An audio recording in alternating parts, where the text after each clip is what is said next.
Hello, good morning. আজকে 19শে November.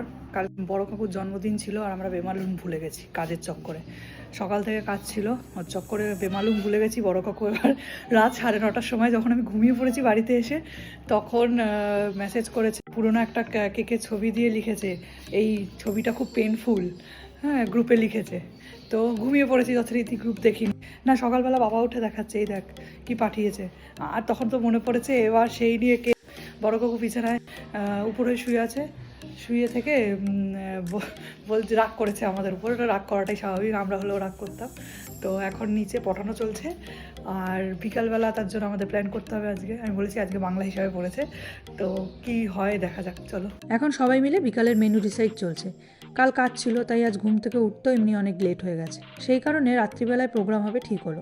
বাজারে বেরোতে যাব, হঠাৎ মনে হলো না, এখনও বাবাদের খেতে 1 ঘন্টার বেশি দেরি, আর আজ না হয় একটু দেরি করেই খাবে। সেই ভেবে বেরিয়ে পড়লাম। প্রথমে গিয়ে মাংস কিনলাম, তারপর গেলাম মিয়া মোড়ে। এই দোকানের কেক পার্সোনালি আমার খুব ভালো লাগে, স্পেশালি চকলেট কেকগুলো। কিন্তু বড় কাকি চকলেট কেক খায় না, তাই কেশর পেস্তা কেকটাই নিলাম যাতে সবাই মিলে খেতে পারে। বাড়ি আসতে আসতে প্রায় 1টা বেজে গেছে। বাড়িতে বলেই গেছিলাম পেঁয়াজ রসুন কাটতে, মা রান্না করছিল তাই বড় কাকি সব গুছিয়ে রেখেছে। জয়েন্ট ফ্যামিলির এটাই কিন্তু সুবিধা, সবাই হাতে হাতে করলে 1 ঘন্টার কাজও 15 মিনিটে হয়ে যায়। এবার আমি রান্না চাপিয়ে দিলাম, আর ওদিকে বড় কাকি আর জয় চাটনির টমেটো কাটছে, আর মা আমার ছানাপোনাগুলোর খাবার রেডি করছে। ওনার আবার টাইমের বাবু, ঘড়িতে 1টা বাজতে পারে না এসে বসে পড়ে। ঝটপট রান্না কমপ্লিট করে খাবারগুলো বেড়ে বড় কাকুকে ডাকতে গেলাম।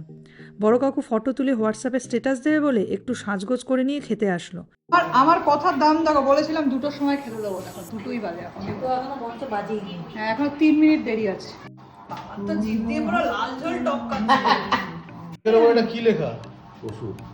আজকের মেনুতে ছিল ভাত, ডাল, পোস্ত দিয়ে আলু ভাজা, ঢেঁড়স আলু ভাজা, বড়া দিয়ে থোড়, বাটা মাছ, মটন কষা, চাটনি, মিষ্টি আর কেক।